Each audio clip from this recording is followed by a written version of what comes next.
2023, l'odyssée de l'espèce. L'espèce, mais pas n'importe laquelle, celle de ceux qui pensent, de ceux qui créent, qui ressentent.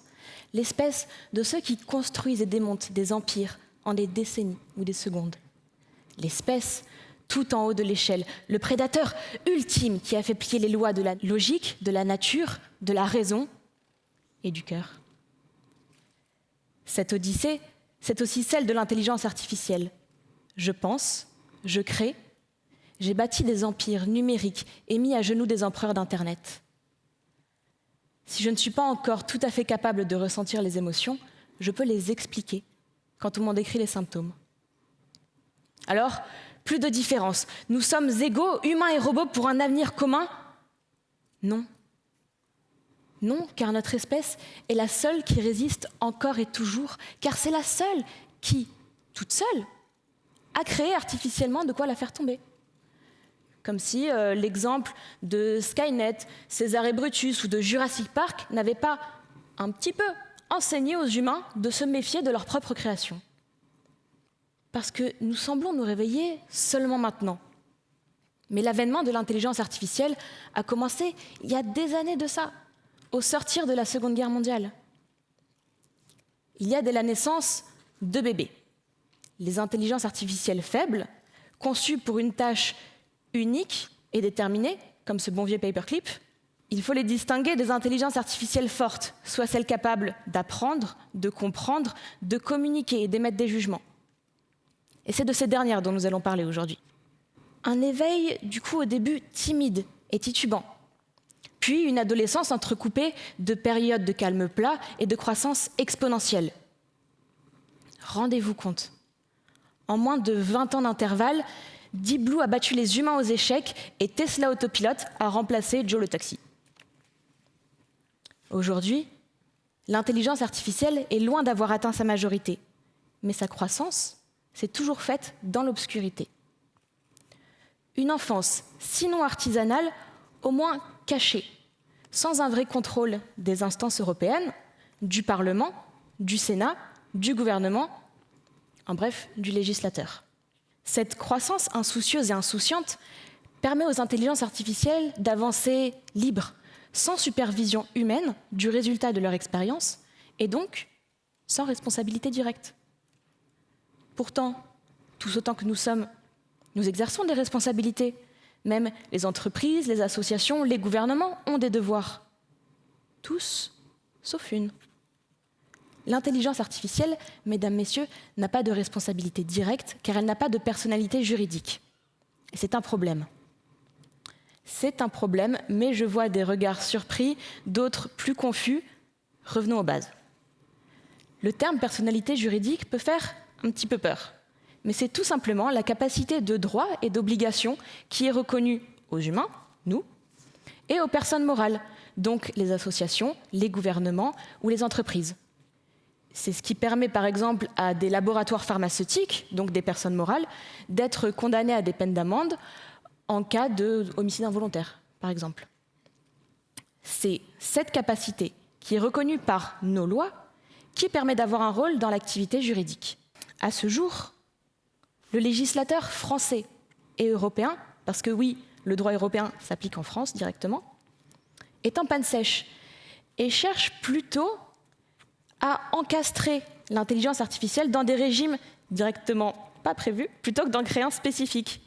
Pourtant, comment peut-on comparer une voiture défectueuse ou un animal perdu à quelque chose qui est créé pour imiter la pensée humaine?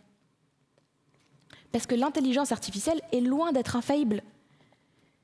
Tout comme les humains, cette grande adolescente peut volontairement un peu s'échapper des règles pour lesquelles on l'a programmée. Dans le jargon, les chercheurs appellent ça une hallucination. Ce n'est pas le résultat d'erreurs ou de défauts dans le fonctionnement des modèles d'intelligence artificielle, mais plutôt le résultat d'une extrapolation incorrecte pour générer des informations fictives et combler des lacunes.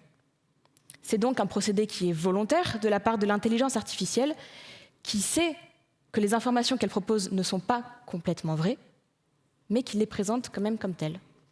Mais que se passe-t-il dans le cas d'une voiture autonome, si elle est en proie à ses hallucinations, et que du coup, elle accélère, tuant un piéton, même si le conducteur a appuyé sur la pédale de frein, parce qu'elle a confondu le malheureux qui traversait avec une mouette qui s'envolait. Évidemment, la responsabilité du conducteur est engagée, celle de l'entreprise aussi. Mais qu'en est-il de l'intelligence artificielle? Peut-on réellement se passer de légiférer quelque chose qui pense comme un humain et qui agit comme tel? Ce que je vous propose à partir d'aujourd'hui, c'est qu'on s'occupe de ces problématiques en amont, plutôt que de laisser les absences de notre prise de décision dicter nos actes dans le futur. Parce que ne pas prendre en compte les particularités de l'intelligence artificielle, c'est s'exposer à une prise en charge juridique partielle et donc dangereuse. Partielle, parce que, comme nous venons de le voir, les régimes débattus aujourd'hui n'ont pas vocation à s'appliquer directement aux intelligences artificielles. Pire encore, ils ne concernent pas celles en open source, soit celles que tout le monde pourrait récupérer d'Internet et modifier. Dangereuse, car il est alors totalement possible de programmer une intelligence artificielle pour récupérer et revendre des données personnelles sur le darknet. Les données personnelles, ce sont vos likes sur Facebook, votre temps passé sur Instagram, vos données de localisation ou de santé. Et donc, se spécialiser dans cette activité, tout comme une entreprise traditionnelle pourrait se spécialiser dans le blanchiment d'argent. Ces deux activités sont illégales, mais seule l'une des responsables peut être condamnée. Et cette condamnation est possible, car seule une entreprise a une personnalité juridique. La proposition, c'est que, donc, au lieu de prendre des ronds pour les mettre dans des carrés, on crée un régime totalement nouveau et insolite. Parce que ne pas le faire, au final, c'est créer un Hadopi 2.0, soit des milliers d'heures passées à débattre de ce qu'il aurait fallu faire ou de ce qu'on aurait dû penser, et des millions d'euros versés pour créer ex nihilo et appliquer une législation sur des faits qui n'en ont jamais connu aucune pendant des années. Et tout ça, tout ce dont je vous parle depuis tout à l'heure, c'est possible. C'est possible parce que la reconnaissance des personnalités juridiques évolue. Par exemple, au Moyen-Âge, il était impossible pour une auberge de penser à avoir un compte en banque. De nos jours, les entreprises peuvent tout à fait payer l'addition sans que le propriétaire ne mette la main à la poche. Cette évolution ne peut donc menacer la liberté des choses indépendantes créées par les humains, parce que, comme on vient de le voir, leur indépendance survient inévitablement. Elle est juste mieux encadrée. Et d'ailleurs, en parlant de cadre, l'article 1128 du Code civil, je suis obligée, je suis juriste, on fait un petit peu de droit, l'article 1128 du Code civil dispose qu'il faut être capable de choix libres et éclairés avant de conclure un contrat. Et ça tombe bien. Ça tombe super bien même, parce qu'en juin 2022, l'année dernière, Lambda, l'intelligence artificielle de Google, s'est déclarée consciente et capable de choix libres et éclairés lors d'une conversation avec des ingénieurs. Ne vous inquiétez pas, ils l'ont éteinte juste après. Qu'on s'entende bien, le but de la création d'une personnalité juridique pour l'intelligence artificielle n'est pas d'effacer totalement l'humain qui serait à l'origine de la demande délictueuse, mais bien d'inclure l'IA dans le giron de la loi et d'éviter un no man's land juridique. Et là, encore une fois, je vois des sourcils se froncer. Ben oui, Nina, à quoi ça sert de légiférer en France quelque chose qui se passe sur Internet et dans le monde entier? Oui, bien sûr, vous avez raison. Mais à l'inverse, il ne faut pas oublier que la France a su inspirer et a été pionnière de nombreuses législations. Je pense à la Déclaration des droits de l'homme et du citoyen, forcément, au Code civil ou au Règlement général sur la protection des données. Il faut qu'on conserve cette souveraineté juridique et technologique pour pouvoir tout simplement condamner tout ce qui pourrait porter atteinte à n'importe quel citoyen français partout dans le monde. Et ça tombe bien, c'est ce qu'on fait déjà en droit pénal, avec l'article 113.2-1, qui dispose que dès que la victime est française, le droit français peut s'appliquer.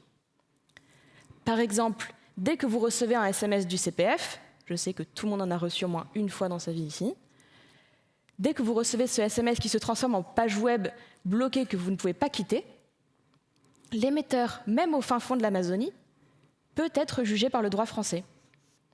Le but n'est pas de proposer un programme clé en main, prêt à s'appliquer à n'importe quelle intelligence artificielle dans n'importe quelle situation imaginable. Non. Et ce n'est pas non plus de dire que parce que ça y est, on a légiféré et réglementé sur le sujet, les abus et autres délits ne pourront pas être commis. Interdire ne résout rien. Mais commencer un certain processus législatif pour encadrer ces problèmes, c'est une solution. C'est ce que l'humanité a généralement fait quand il a fallu jalonner la démocratie et adapter la société au progrès. On pourrait aussi ainsi totalement, par exemple, proposer une immatriculation des intelligences artificielles, comme on le fait pour les sociétés auprès des tribunaux ou des associations dans le journal officiel. De là, il serait aussi facile de retrouver l'auteur d'un propos injurieux que celui d'un deepfake, comme le pape en Balenciaga. Évidemment, de là, plusieurs solutions s'imaginent, comme par exemple supprimer les bases de données litigieuses ou nationaliser les intelligences artificielles, comme on a pu le faire avec certaines entreprises au sortir de la Seconde Guerre mondiale. On pourrait aussi totalement imaginer la mise en place d'un agrément par l'État pour celles qui voudraient être disponibles en open source. Vous l'avez compris, plusieurs solutions existent, et le but n'est pas de mettre ChatGPT, Alexa, Siri en prison dès demain. Non, ou de leur offrir un congé pour repos et maintenance. Le but, c'est d'offrir à une technologie qui va en avoir besoin un cadre juridique pour faire respecter ses droits, mais qu'elle puisse s'acquitter de ses devoirs. En fin de compte, réglementer dès aujourd'hui sur un sujet de demain permettra aux intelligences artificielles d'avancer à nos côtés dans notre odyssée plutôt que de nous y mettre à la porte. Merci.